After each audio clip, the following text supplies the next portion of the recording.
Good morning, Nigeria. Good morning, world. This is Morning Spring on Western Spring Television. Thank you for joining us again for the Tuesday installment of this program. Femi Ojo is my name, and we are here to intimate you with information and, of course, get you to be a part of the big conversation about the Nigerian project. This country of great people that we are all working for it to be a greater and a greater nation.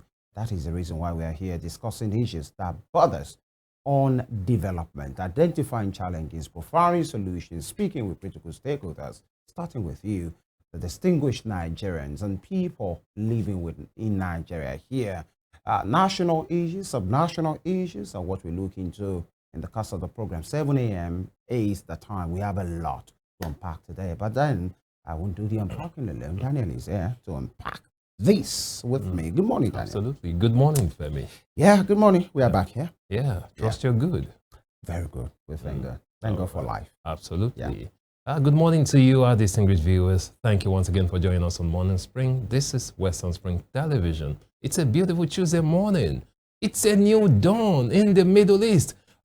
Before I proceed, Daniel Emeka is my name. Thank you for joining us once again. It's always a pleasure to know that you're here. You're always there with us. We do not take you for granted. Like I said, it's a new dawn. Of course, in the Middle East, finally, there is peace in Gaza. The peace started on Friday, yes. The ceasefire started on Friday, and so far, it's been very successful. Thankfully, President of the United States of America, Donald Trump, has been able to broker peace. He handed Hamas a peace deal, and they had to take it. In his words, it was a last chance for them. I'd like to say congratulations to President Donald Trump for brokering this peace. It's quite important.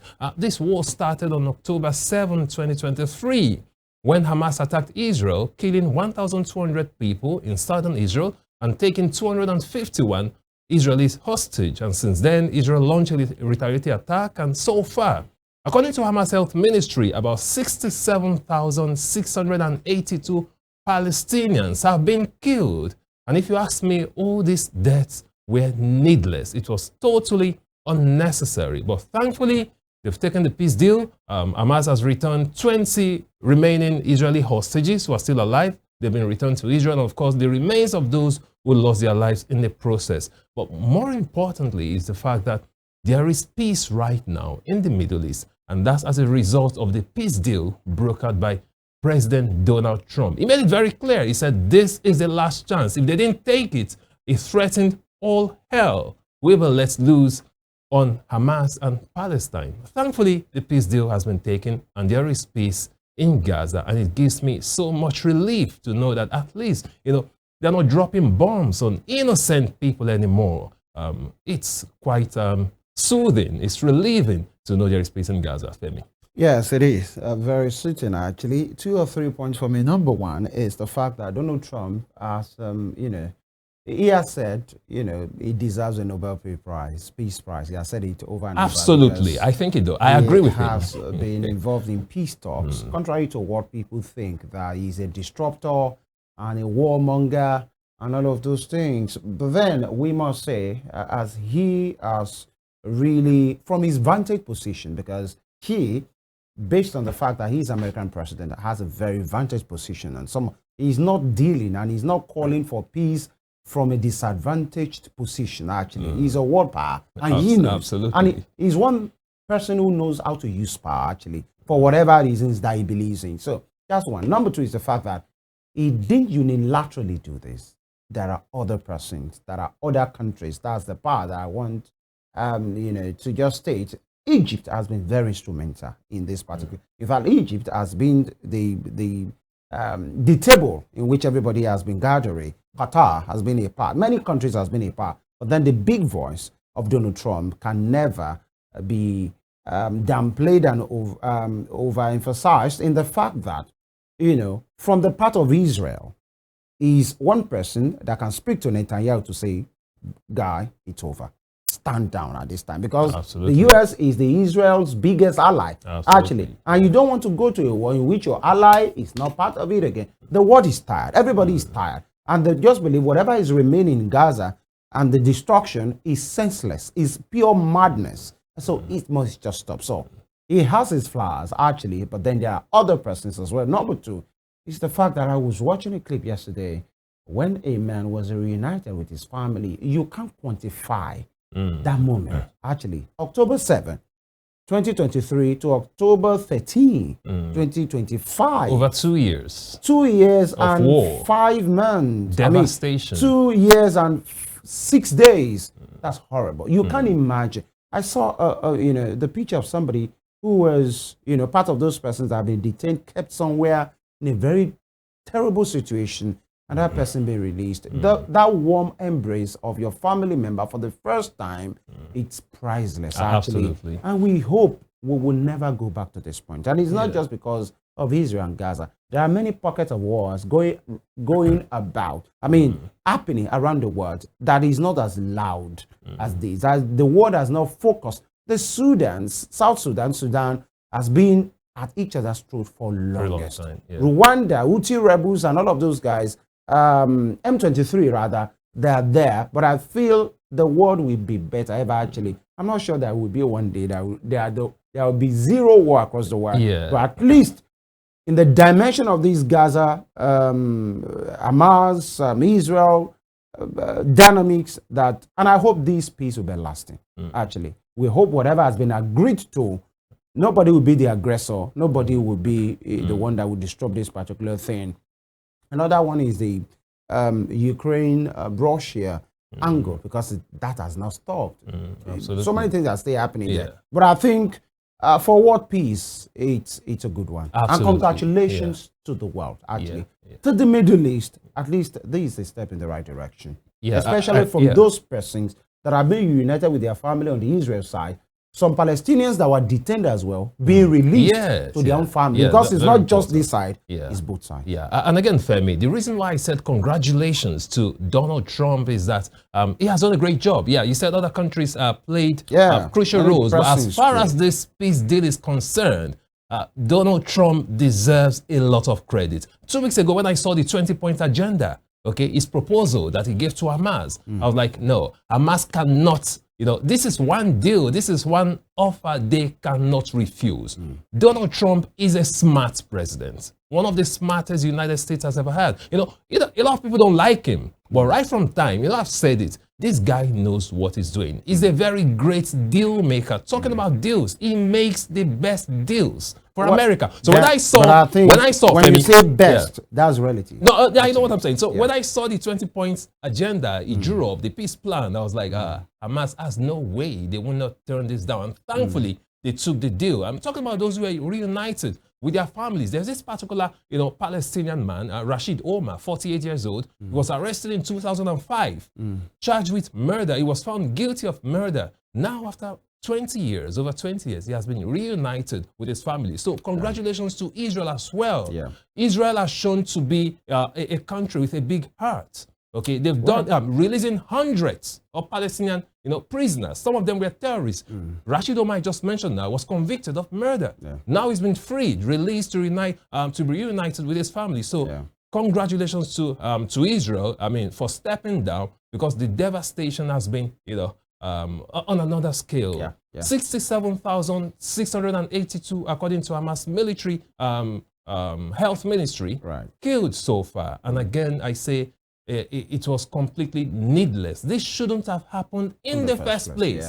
If Hamas had not attacked Israel on October 7, 2023, they wouldn't have gone through this hell. So the question now is, Femi, to what end? Why did they do that? Well, it's needless. It stands condemnable. Even the United Nations has said this stands condemnable, the October 7 aggression and killing, destruction, because that is what it was. But then there are issues before that time. That was not the first instance between both parties, actually. Absolutely. And that's why many of those countries are talking about. But this has been the worst so far. Two-state solution to the issue. We just hope whatever.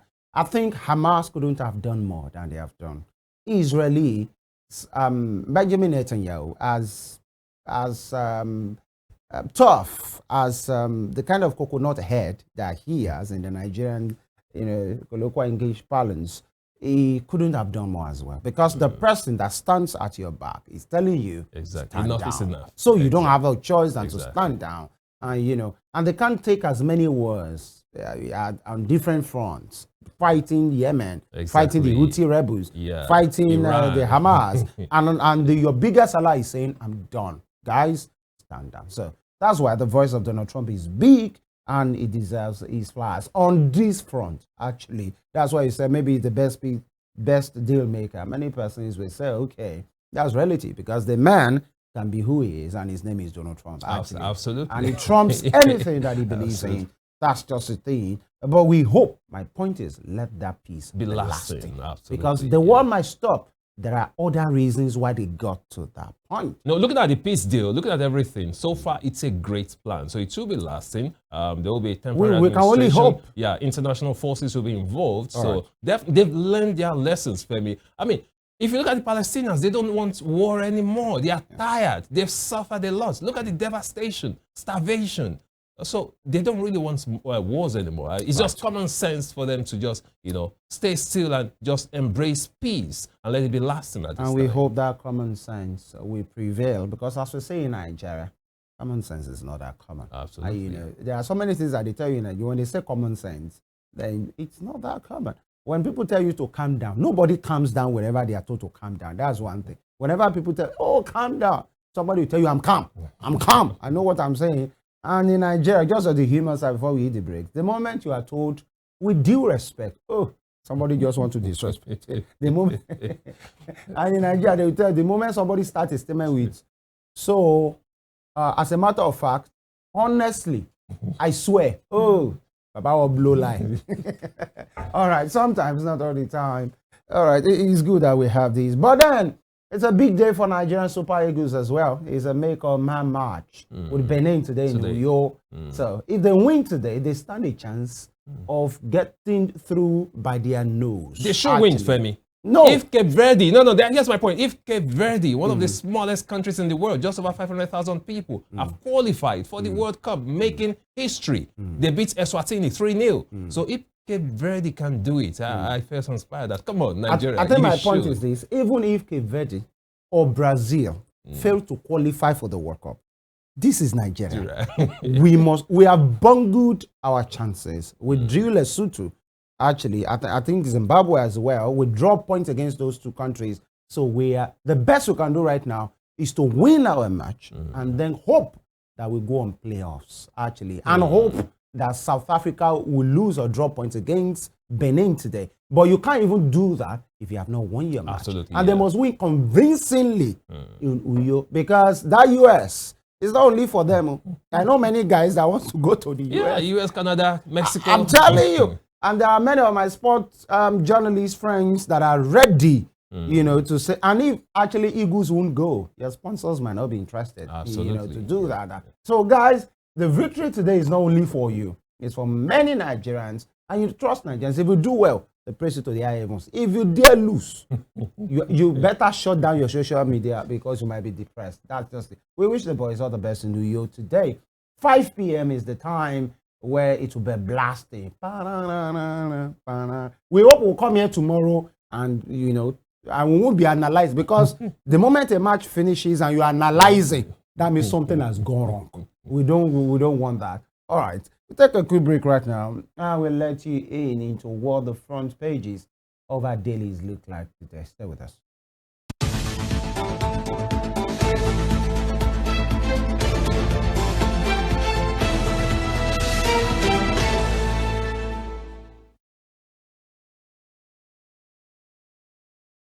All right, so we kickstart the newspaper segment with This Day newspaper on this day. Let's see what the front page looks like. Religious leaders reject U.S. claim of genocide against Nigerian Christians. Religious leaders reject the U.S. claim of genocide against Nigerian Christians. And we have these riders. U.S. officials in Nigeria say initial findings show both faiths impacted. U.S. officials in Nigeria say initial findings show both faiths impacted. All right, and Khan once against designating Nigeria a country of special concern. Khan once against designating Nigeria a country of special concern, says it will lead to suffering leeway for terrorists to operate. And GNI, Murik, others insist killers should be treated as criminals. All right, so much to unpack and unravel there. And below that, you have Oluremi Tinubu in Qatar. The First Lady is in Qatar, and the chairman of the Qatar Foundation, Sheikh Musa bint Nasser Al Musnad, discussing with First Lady of Nigeria, Senator Oluremi Tinubu, while the Coordinating Minister for Health and Social Welfare, Professor Muhammad Ali Party, and Senior Assistant, Special Assistant rather, to the President on Public Affairs and Policy, Honorable Wahab Alawiye King, listen on the Wajba Palace, where she was received by Sheikh Musa yesterday. And it's good to see Professor Ali Party, back, because there has been this concern about his health, actually. Absolutely. All right. Oh, it's not Party. I think it's Wale Edun. Right. Wale Edun, yeah. Yeah. Okay. No Party. He's the one who was rumored to have suffered stroke. Yeah. But the president has said he's okay and he's recovering. And it's good to see, there's people there. Oluremi Tinubu, that's the First Lady. All right, moving on, 2027 National Assembly proposes November 2026 for presidential and governorship elections. You want to know why? Read it, that says targets end to post swearing in litigations. Post swearing in litigations. All right, 2027 National Assembly proposes November 2026 for presidential governorship elections. So it means whatever case anybody is instituting in court will have been, determined before they take office. Now, elections supposed to be around February, March 2027, and they're proposing November 2026 now. That's for the presidential and governorship. Yeah, we hope that will not impact on the preparation of INEC, because it's a big deal. But then that's more like 1 year, 1 month away, if actually these sales true, actually. But then I think it's a good for, I don't know about the timing though, but Nigerians have always been saying, let all litigations be determined fully before these guys go, so that we don't have the disruption of somebody occupying his space. Absolutely. And then, especially governorship or presidential, he already comes in as a president and everybody, or as the governor, and then you believe, especially president, he will always be at an advantage. It's not, will that ever happen, that somebody will be sworn in Nigeria as president and then a court will overturn? That would be too much of an impact, actually, because many electoral process watchers will say he's already as an advantage. The moment it comes in, he's the one in charge. He can do whatever he wants with the judiciary, with the National Assembly, with the court, so overtly or covertly. Yeah, because he oversees all the institutions. Yeah, the person outside will be at disadvantage, actually. Why can't, but then it will be another call for somebody that is a incumbent, actually, seeking re-election. But that will be another kettle of fish. But Nigerians have always been saying, let every case be determined before anybody, so that they will not be distracted and they will not be using the resources of the state, in advantage to themselves. And another thing they should look into that well-meaning Nigerians have been calling on the government to do is to have the elections on one day, single day elections. Yeah. Let's determine the president, the governor, and the National Assembly on the same day. Yeah. So no one will have the advantage of saying, okay, since we've won this, then the rest will tilt towards us. Exactly. So the elections won't be skewed anymore. Everyone will have to fight for themselves on the same day. Absolutely. Yeah. All right. And by the way, the same officials will be the one determining the same thing. The only thing you have more is maybe the voting materials might just be more, but then it's just been talked about. Rwanda, Nigeria's economy recovery tangible, rooted in fiscal consolidation, sectoral resilience. All right. We submitted NBS, that's all right. We submitted NBS data to both empirical and anecdotal test investors. Analysts view data as mostly genuine. Rwanda, that's a famous economist there, Alfred Rwanda. Bismarck Rwanda, rather.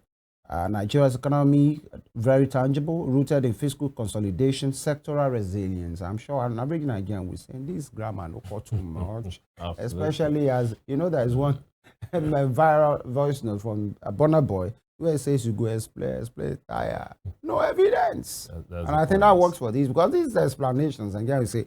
How has this helped me? Yeah, you can use Excel sheets to explain all you like, but until the ordinary Nigerian on the street can feel the impact of economic reforms, we are just playing. That will be all from this day newspaper. And from the front page of this day newspaper, we'll take a look at the front page of the Punch newspaper this morning. On the Punch newspaper, 2027, opposition splits over National Assembly poll shift plan. 2027.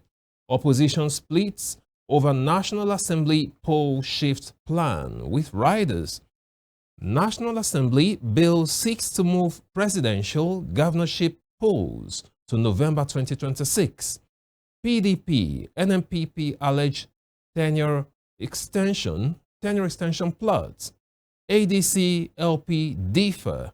You can read up details of that story on page 2, talking about a proposal, a bill by the National Assembly seeking to move elections to November 2026. The elections normally should have held in around February, March 2027, but now the National Assembly think it will be a good idea to move the elections to November 2026. Let's see if that works out. Away from that, still on the front page of the Punch newspaper this morning.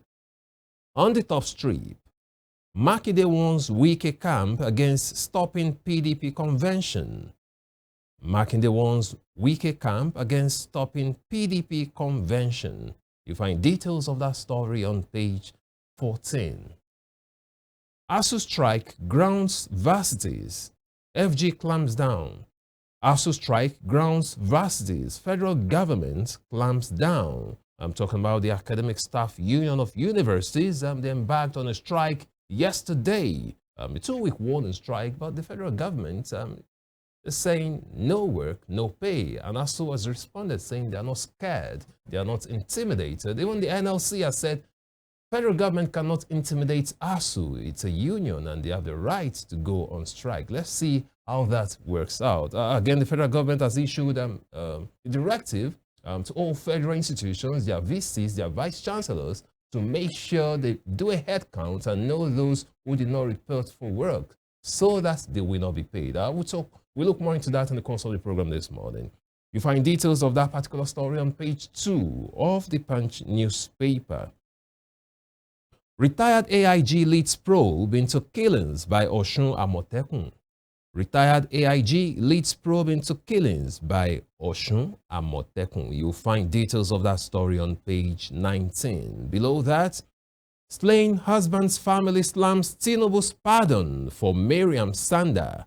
Slain husband's family slams Tinubu's pardon for Mariam Sanda. You find details of that story on page 18. We talked about that here yesterday. Femi, I think one of the lawyers was saying that so far the family has not come out to criticize. And I'm like, it will happen. Now you have it. You don't expect them to keep quiet. Right. Exactly. Definitely they will feel cheated. They will feel shortchanged. Just imagine after feeling that justice has been served, then all of a sudden the culprit is being freed, is being pardoned. And I think I raised that point yesterday. When you feel, oh, finally justice has been served, and all of a sudden you feel that feeling, that justice has just been taken away from you by the state. Interesting. Definitely, they won't feel happy about that. You find details of that story on page 18 of the Punch newspaper this morning. And on the bottom strip, Borno maintains lead at 7.4 million complete online voter registration. Borno maintains lead at 7.4 million complete online voter registration. You find details of that story on page 18 as well. Lagos rearranges kidnap kingpin Evans over 2 cops murder. Lagos rearranges kidnap kingpin Evans over 2 cops murder. You find details of that story on page 4, talking about notorious kidnapper Evans right there, being rearranged by the Lagos state government. And finally, from the front page of the Punch newspaper this morning, Fubara swears in SSG, cautions against power abuse. Fubara swears in SSG, cautions against power abuse. You find details of that story on page 19. And I'll be all from the front page of the Punch newspaper this morning. All right, from the front page of the Punch, let's go to the Nation newspaper. Mba opens another gale of governor's defection to APC. Mba opens another gale of governor's defections to APC. And Shetima, Yutwada, Akpabio, Abbas to receive governor. PDP won't despair, says Makinde. Interesting. Now, it's quite certain for me that the governor of Enugu State will be defecting. But yesterday, guess what? His cabinet defected. All the commissioners defected to the APC in anticipation of the move by the governor. So for them to have done that, it's a clear signal that there's no turning back. The transfer window, political transfer window in Nigeria has just been reopened again. By the way, it never closes. Absolutely. Interesting. So APC 1, PDP 0 on this matter. Okay, so by 2027, somebody was saying in a play yesterday in Pidgin, I said, who go remain for PDP like this? No, I feel it's by the way, the PDP laid their bed. They should sleep on it like that. Although, as far as democracy is concerned, many watchers and proponents of constitutional democracies will be worried. Absolutely. What is going on, because almost everything is tilting towards a one-party state. And those that are even still there, it's only a matter of days or time. But by the way, Seyi Makinde, governor of Oyo State, has been talking tough. And in fact, yesterday, I saw where he said, if anything goes wrong with that convention, hold me responsible for it. Because there are doubts, there are aspersions, and they are not sure if some persons will support the Wike camp, that is the mighty camp in that place to support. But the man is saying, I'm telling you, Ibadan will be ready. Let's go. If it goes wrong, hold him. But it's quite unfortunate. Why PDP should be trying to salvage what is left of the party? We have Wike pulling on one side and Seyi Makinde pulling on one side. So that's the problem. And that's Seyi's side. Is it the people's side? Wike's side. Is it the people's side? That's the question. You all know the answer to Wike that is publicly working for the APC. Well, and he has even said he will lead the campaign for the president. Yet he's talking about the PDP putting it as together. You know, some persons will say maybe they should rather disband the party and go and pick whatever is left and make do with it. But it's a shame that one of those founding firmest parties in pre-1999 has been torn to shreds right now. The once largest party in Africa. That's what they say. A party that boasted that it was spent 50 years in power, spent 16, and they're out of power for like 12 years now at the national level. Actually, they still have some governors, and even some of their governors are saying, even if we are here, we are going to support Mr. President. You know, including the one of Osun State, of course. All right, moving on. Federal government directs VCs to enforce no work, no pay rule. How far can that go? We'll talk about that in the course of the program today. Campuses comply, exam disrupted, Conwa, medical, dental, academic.